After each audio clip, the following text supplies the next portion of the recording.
Welcome back to Besties. I am so excited to be here with my buddy JJ DiGeronimo. I met JJ through my astrology activities, and she is doing some really cool stuff online, including a community where she's gathering women energy workers. In addition to that, she's written 3 books for professional women, right? Yes. And I will let her tell you about what she's up to. But I am just so excited and grateful to have you here, JJ. Welcome to Besties. Oh, I'm so honored. When you asked me, I'm like, yes, I want to join you. Are you kidding? Let's talk. Why don't you tell me a little bit about what you're up to and who you're working with these days? Well, I appreciate that. I just published my third book, Seeking, which has been a 90-degree shift for me. And I should probably say a 360-degree shift in regards to like what I'm talking about and where I am in my life. It's probably my most vulnerable book because I've had to share that what I thought would make me feel good my whole life and what I was running for and towards since my 20s brought me not nearly the joy or even self acceptance I thought I was going to experience, and that I really had to change the way I went about my life, which made me really start to look into other practices. And so, Seeking is a book that talks about all the things that I've done over the last 5 or 6 years that has helped me really align to not only my life's work, but a lot more joy and self acceptance. I love it. I love it. And tell me about how you are using that to help other women. Yeah. So I left corporate America around 2014. I have a computer science degree. I've been in Silicon Valley most of my career working in high tech data centers. But when I started having kids and trying to juggle a full time job and kids and trying to really create this have it all that everyone talks so gloriously about, I realized that I was failing miserably. And I didn't really have a lot of people to turn to. So I started bringing women together in technology to say, how are you making this work? What worked for you? How do you keep everything going? And I didn't realize back in 2028 when I started to pull these women together that that was going to be a training ground for the work that I do now. But it really gave me not only some support, but also some cliff notes on how to have kids and have a career and try to make whatever you're trying to accomplish move in the direction you desire. With that knowledge, I just couldn't let it be. I wanted to start writing it down for my daughter, who at the time was only about 2 or 3 years old. And so I started writing stories, not really realizing that I was writing chapters. But the universe has a way of kind of swooping in and delivering resources to you when you don't really realize it's coming. And so I had no intention of writing a book because I was always told I was a bad writer. And little did I know I was dyslexic. So I was really bad at grammar and sentence structure. But as an adult, you can pay for editors and people to help you sort of just tighten up your message. And I worked on that for 3 years. And I published my first book in 2011. And once that was done, it sort of opened that next doorway into another level of work. So I feel like all of these things you just start to sort of follow the legs or the popcorn or whatever. And you just start to do little things off the side of your desk. And I think that that's been my strategy for the last 20 years. And those little activities off the side of my desk not only often give me a lot more energy, but they also lead to my next thing. And it seems like you've tapped into some pretty rich places because a lot of us at midlife experience these questions of, there's all this stuff I wanted. And now that I've got it, like, is it making me happy like I thought it would? And a lot of times that answer is not that much. Yeah, I think, I share what I do. So, when people ask me, like, oh, who's your customer? Who's your ICA? Or, who are you writing for? I'm like, I'm writing for myself Yeah. because a lot of times I don't want to lose the lessons.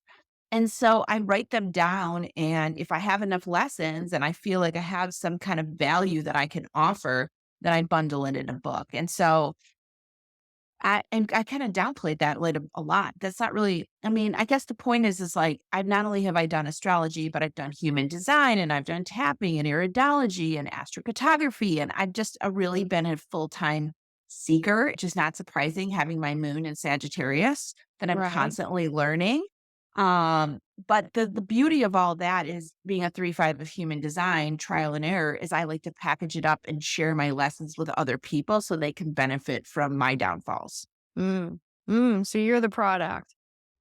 Yeah, I feel like I'm the product and I feel like I can't leave the planet without writing and sharing these lessons. Well, we hope that you'll be here for a while to share even more. All right. And then tell us, like, how do people benefit from working with you? It's so interesting because what the work I've been doing the last 8, 9 years has been speaking. I like to go and speak at women's conferences. I do a lot of keynotes.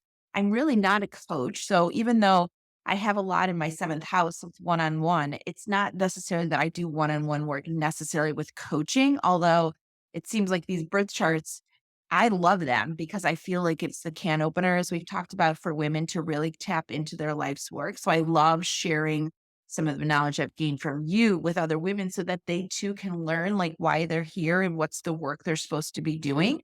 Because oftentimes our title, our LinkedIn profile is work we are doing, but it might not be our life's work. And our life's work doesn't always have to be our main work, but it can be a subset and oftentimes is the most impactful work that we do. But, it could be, underpinnings of our resume or things we do off the side of our desk to help nurture, mentor, and sponsors others. So Hmm. it's just really interesting because I feel like so many of us want our life's work to be all in all the time. And what I've found is that my life's work happens in moments that I don't even feel like I'm working. I love that. So you're not doing much one on one then. I have this great community that I work one on one with practitioners for them to share their insight and knowledge with women to really create an easy way for women to explore other ways to understand themselves and understand their whispers. And so, inside Together We Seek online, I'm interviewing a lot of the energy practitioners that I work with. So, in that respect, I do a lot of one on one work. But the idea of my one on one work is to give women permission to step into their whispers and to Mm, do their own seeking. I love that. They're whispers. So, yeah, earlier you told me you're a bridge for everyday women to check out energy practices. And that's great. And just so people know, you can find this awesome community and all of the gold within at togetherweseek.online. Not sure if I said that before, but togetherweseek.online. You can find lots of interviews, kind of like this one, but probably better because JJ did them. Oh, you're so funny. Um, yeah, JJ like does top shelf content there on her website, and so you should really, really check it out. Especially if you're just getting into this world of energy practices and you want to know what's there from someone who is seeking like you. I really love how you've collected these things together. And I've already worked with one of your energy practitioners from one of these sessions that you did. So if you are listening to this, watching this, interested in JJ, go to togetherweseek.online. And the frequency you have and the members you have, I mean, I'm sure there's nuggets that we'd love to capture over there too, because so many of your clients are doing such interesting work, not only with astrology, but other aspects of it. And I just think, like, I personally think that much of the work that many of us see as young girls, if we want to go into the workforce, is inside corporations. Mm, And inside corporations is very masculine energy. Even though we all have masculine and feminine energy, the corporate America really tends to lean so much more masculine. right. And it forces so many women to leave half their knowing at the door when they go in. And so we're really sort of conditioned to downplay or not pay attention to that knowing, that insight, that wisdom.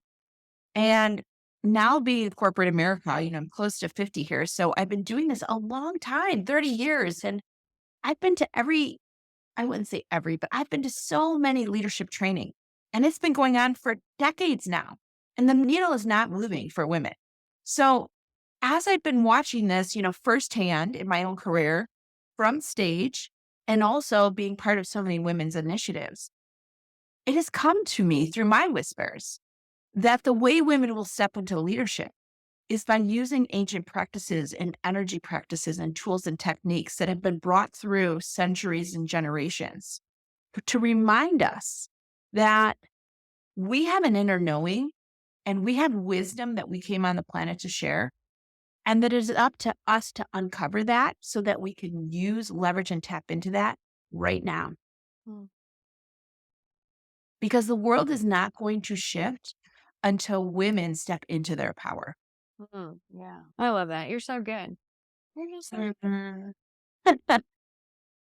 I feel all so right. wholeheartedly about that. I feel like women obviously we're moving from the fifth sun to the sixth sun. The sixth sun is so much more feminine energy, and everything that's happening right now on the planet that might be disgusting women or aggravating them is on purpose.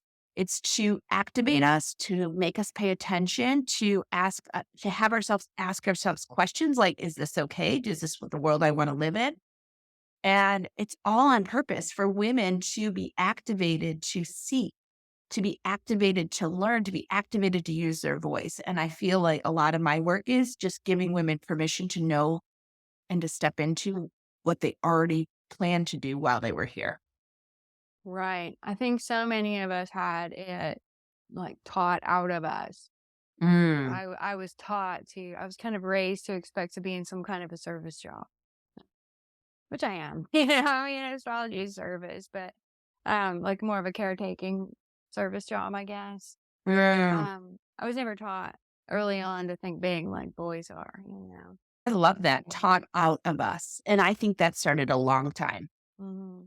in organizations that we were supposed to turn to get closer to God. They're actually the same organizations that have taught us not to remember that we are God and that we are full of talents that come from God. Right. Right. Right. The way of God within us. Exactly. I agree. Love it. JJ, this is great. I'm totally fascinated by you and how you got to where you are. What do you love the most about what you're doing? I honestly can't believe this is my life's work. And I hear this from many people that when they're really in their flow, it doesn't feel like work. And I feel like I've been working so hard to get there for so long that really over the last 3 or 4 years, I have allowed myself to shift to a place that I was essentially scared to death about because I was like, all this momentum I've created to date with all these companies and all these women, they're going to think I've lost my mind when I start talking about, astrocartography or tapping or past life regression. And I was thinking there's no way I can talk about that. But over time and through my chart, my Chiron has gone all the way around now. I'm able to step into that more fully. And I probably should tell you too that my son is in my eighth house. So I want to talk about things that people don't want to talk about. Yeah, yeah. And so knowing those things from my birth chart has really helped me give myself permission a lot earlier than I may have if I didn't work with you, Molly. Oh, good. Well, thank you. Thank you for Mhm. saying that. Um, that brings me to my next question. What made astrology move far enough up your list that you got in my class?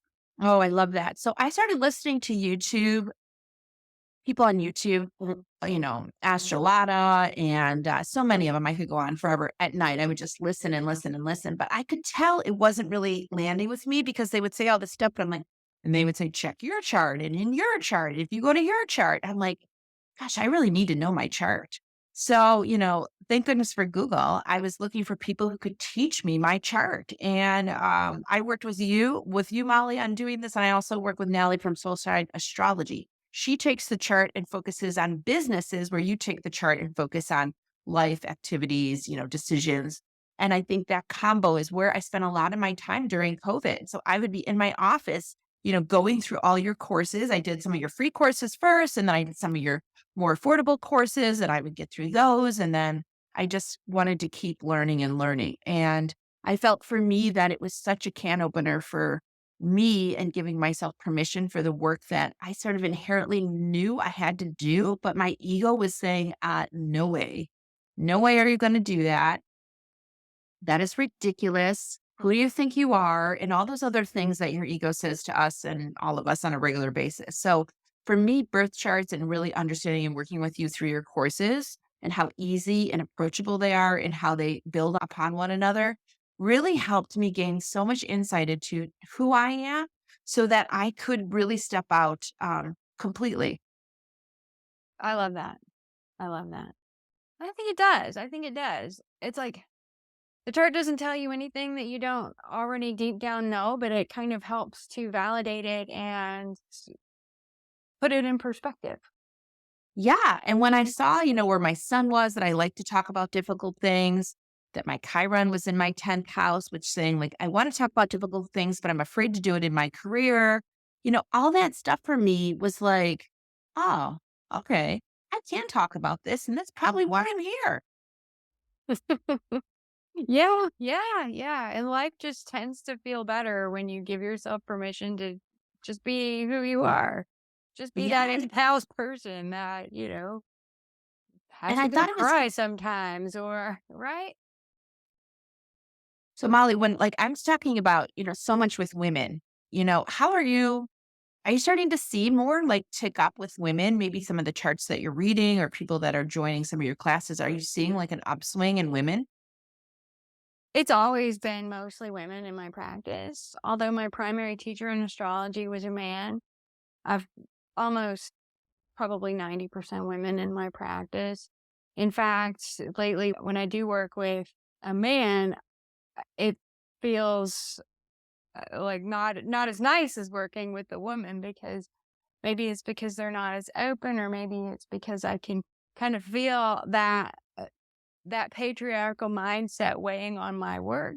Mm, And I think that I've kind of naturally evolved towards where I want to pretty much exclusively work with women. In fact, I just decided to make my membership officially not closed to men, but it's definitely women centered because I feel like centering the experiences of women is really important and providing a place where the default pronoun is she yeah, and not he. You know what I mean by that? I do. Yeah. Uh, so yeah, I have mostly had women in my practice, and I've really begun to lean into that because the older I get, the more the more admiration I feel for women and my women friends, and the less competitive I feel. Yeah, And that sort of the older mindset that we grew up in. that makes We sense. tended to pit women against one another, and I think that's just part of the suppression of our powers. Like we're fighting, then we don't have the energy to be awesome. Yeah, and I think a lot of that energy comes from past lifetimes, in my opinion, because it's unexplained and there's so much doubt among women with each other, which isn't really aligned to this lifetime. And when I've done a past life regression, several of them, it's been brought forward to me that they pitted us against each other in a lot of ways and that we carry that energy of our soul here to this lifetime. So we have got to get okay with ourselves first and each other next. And I think that will come through the healing you can get through energy work. Yeah, agree. Agree. I think that I always see it as kind of, you get these big sheets of Velcro or like adhesive and they're all stuck together and like you pull it apart, you can pull on it, but you really have to work with it. And I feel like that's the process of separating yourself from those old mindsets that shapes the world that we're in. In order to shape a new world, you have to kind of challenge those ideas and you have to get into your eighth house and heal some of those really awful, grievously painful stuck places. I've got quite a lineup in my eighth as well, so I can definitely relate to that journey. Yeah, I think Yeah. that's what the book does is it gives you each chapter to do your work. Because what I have found is if I don't like myself and I it's vulnerable to share this, but being my age now, there's many days I still beat the crap out of myself verbally and I catch myself now doing it. And I have to intercept that inner turmoil and that inner voice and say, you are doing good work. We love you.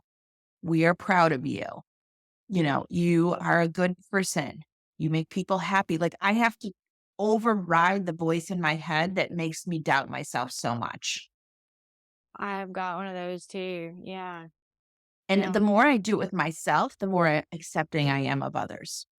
Now, is there a place in your book where you guide people through that process of overcoming that voice? I do. I do. Oh, several times. I have a whole chapter. I have several chapters. The book talks quite a bit about your ego, about how to get in the present moment, how to understand your stories, how to work through your stories, whether it's money stories or mother stories or relationship stories or how you thought you would be and how you are now.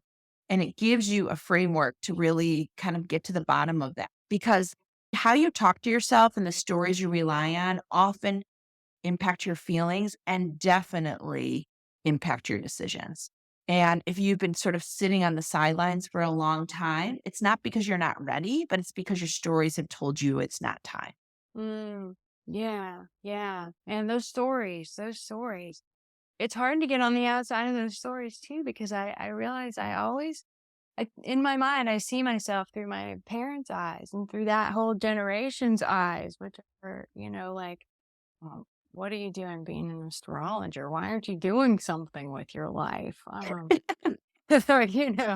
I get a lot of that, and sometimes I say that to myself, and I get so yeah. Yeah, they're brutal. The stories are brutal. In fact, I have a whole chapter about how my confidence walked out the back door. That I was up to do a morning keynote. This woman came and spoke before me. It was so emotional. She had the whole crowd like in her emotional journey. And then I was supposed to speak. And in the moment, I like reorganized my talk. I tried to be like her. I told myself, why am I here? I'm sure you can guess I did a horrible job because I basically didn't trust myself and my message and my work. I was trying so much to be like her. And it is a painful lesson I had to go through that I talk about in great detail. But the point is, you have to believe in your gifts and why you're here and the work you are to do. Because if you don't believe them, nobody else will either. Yeah, it's true. And it's a powerful lesson that shows up. I'd like to say that's the only time it shows up, but it shows up like last week, last day, yesterday. I just feel like we here on the planet are so busy in our heads that we often don't make the space to drop into our souls. And if we allowed ourselves and we trained ourselves to work from our soul or our heart chakra more often, which a lot of people talk about, but you can see in society, not everybody does. It takes practice to shift that mindset and get that down into your heart. And you realize that we're just all here together, just learning and living and exploring, but also sharing. And I think for many of us, the competitive nature that is defined on this planet is not only on purpose, but it challenges us in a way that almost defeats many of us from living out our life's work and living in love. Mm, great message. Yeah. You're really making me think there, JJ. Mm. I feel so fortunate that this work came through me and like this is what I get to talk about now because I feel like this is what really matters. I feel like self-doubt is the biggest mental issue and like life block there is. And we all have it. We all have it. Some of us sit in it a lot more than others, but we all struggle with it. And I think it's on purpose. Mm. Mhm. I think we're all teardrops of God that come into our body. And our whole goal in life is to let that teardrop of light shine brighter than our egos. Mm. Oh. You're just full of profound wisdom today. I love it. But, I just love that we have this relationship. Honestly, I feel so blessed that our paths crossed. I feel like I don't know. Like, and when I was signing up for your class, I probably was thinking like, I'll just do this for fun, not really realizing I would get friend out of this or a bestie, that I would connect with so many awesome women that come together in your community. and then I get to bring you into my community. I just feel like it's just such a beautiful expression of knowledge, insight, guidance, and connection. And I just am so grateful.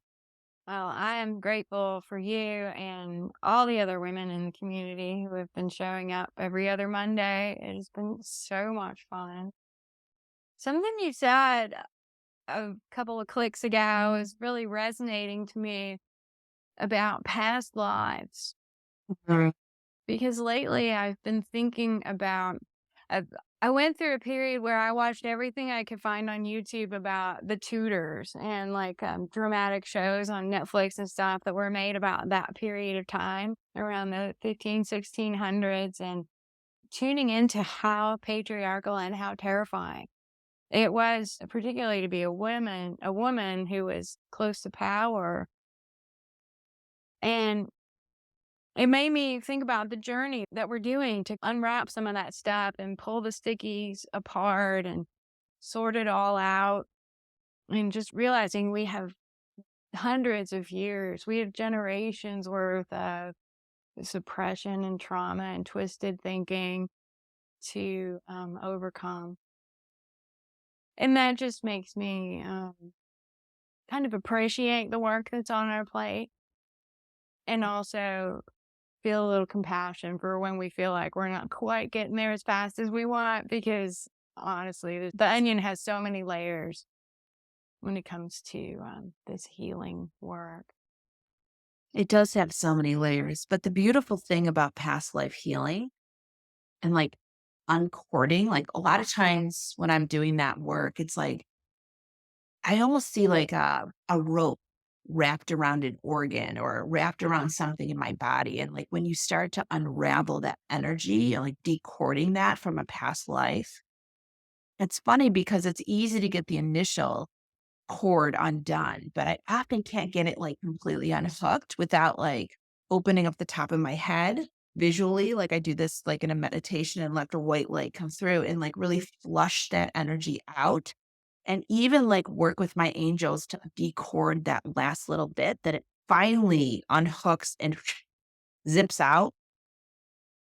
But I've been told when you do that decording of energy or past life stories that you're holding on to, that not only do you do it for yourself, but you do it for the generations ahead and the generations behind.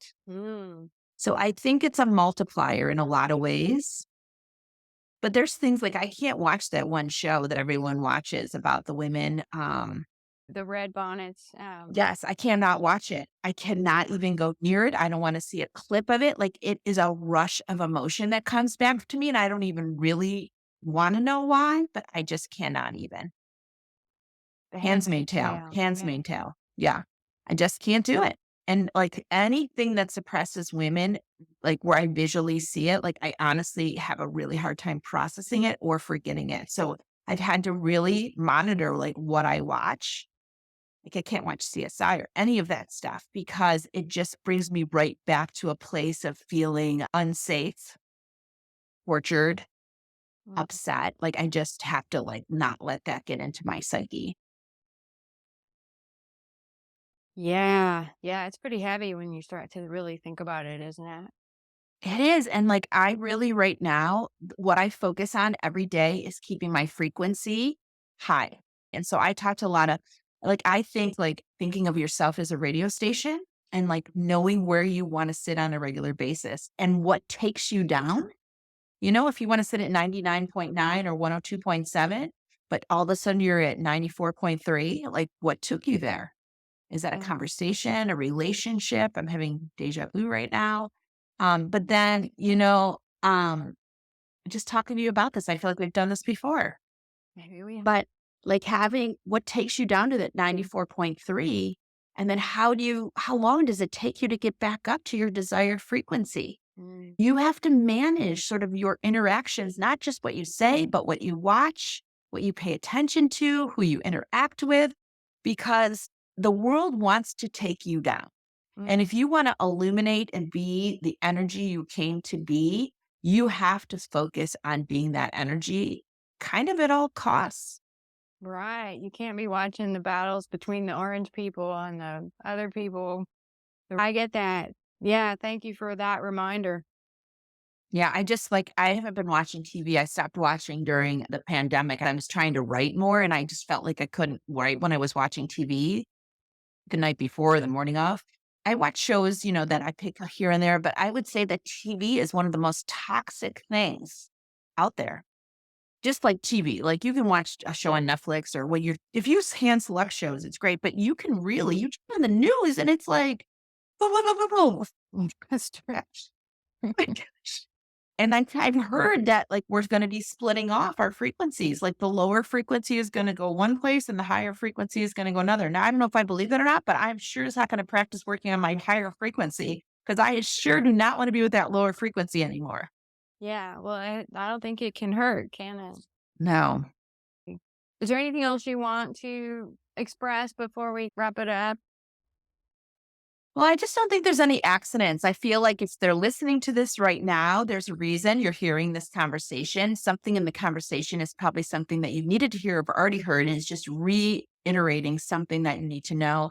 I think if you're a woman that's part of this community, you're already fortunate because you're working with frequencies that are so positive and so aligned with the planets, the energy, God, things that are here to really allow us to step into our light. And I am honored. I'm honored that clicking a few free classes and then getting on to a few, inexpensive classes and then going for bigger classes with you and then joining your community has brought me to this point right here, right now. And I'm so blessed that you've stuck with it and have done the work of astrology, even though people in your family don't understand it.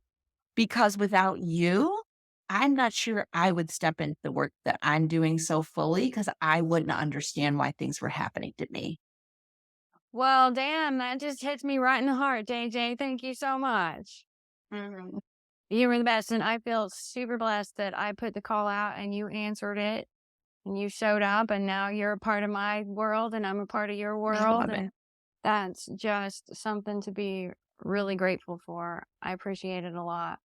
And I think that if you're out there watching, there's a reason for that too. So go on over to togetherweseek.online and sign up for JJ's community. You'll get updates. You'll find out when she has new people on, including me.